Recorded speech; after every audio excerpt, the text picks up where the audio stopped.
Welcome to Jane Agency PH.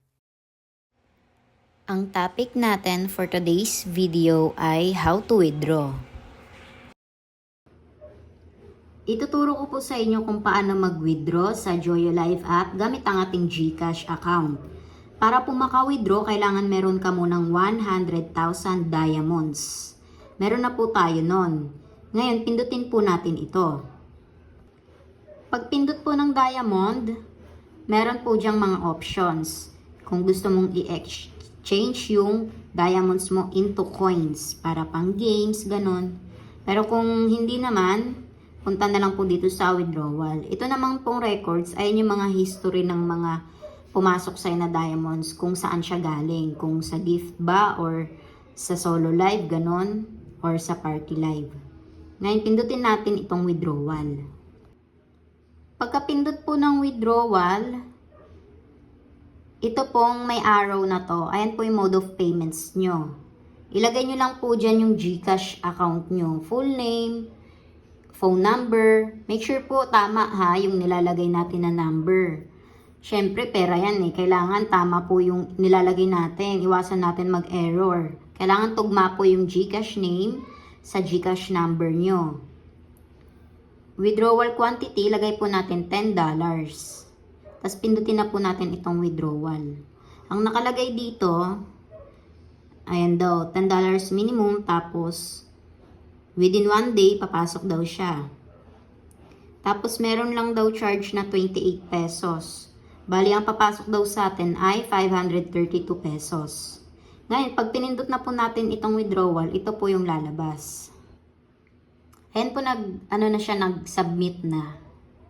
Ayan, nag-submit tayo. Processing na daw. Bali, nag-submit tayo ng withdrawal application nitong January 13, 5 p.m.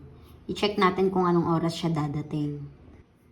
Pwede nyo rin po i-check dito sa records yung history. Ayan. Mamaya, ang lalabas dyan ay successful na. Kung pumasok na sa ating GCash. Nag-notice na po sa atin si GCash. Ayan, pumasok na po ang ating sahod. Ngayon, punta po tayo dun sa GCash account para i-make sure na talagang pumasok na. Ayan po yung sahod natin sa Joyo Live app. Maraming salamat po. Meron na tayong pambili ng bigas. Ito naman po yung withdrawal notice natin. Ayan. Bale, nag-withdraw tayo 5 p.m. Tapos dumating siya, hindi pala ako 5 p.m. nag-withdraw, 5 a.m. pala ng madaling araw yun. Tapos pumasok po siya gabi na, mga alas 6 ata yan or alas 7.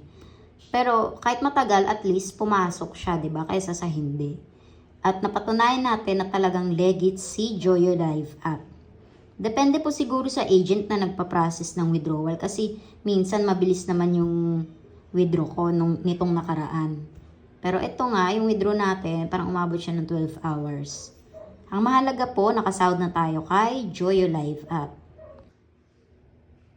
Sa mga naghahanap po ng agency kay Joyo Live app, pwede po kayong mag-join sa amin para maturuan at ma-assist po namin kayo. Ngayon po, punta lang dito sa verification. Pagkapunta po sa verification, pindutin lang po itong join now.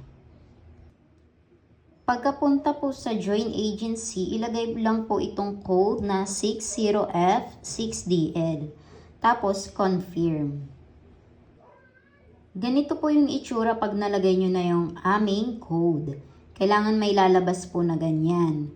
Pag lumabas po yung ganyan, pasend lang ng screenshot. Tapos isend po sa aming Facebook page na Jane Agency PH para alam po namin na nagawa nyo na lahat ng steps.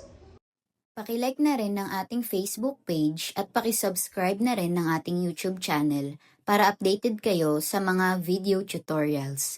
Maraming salamat!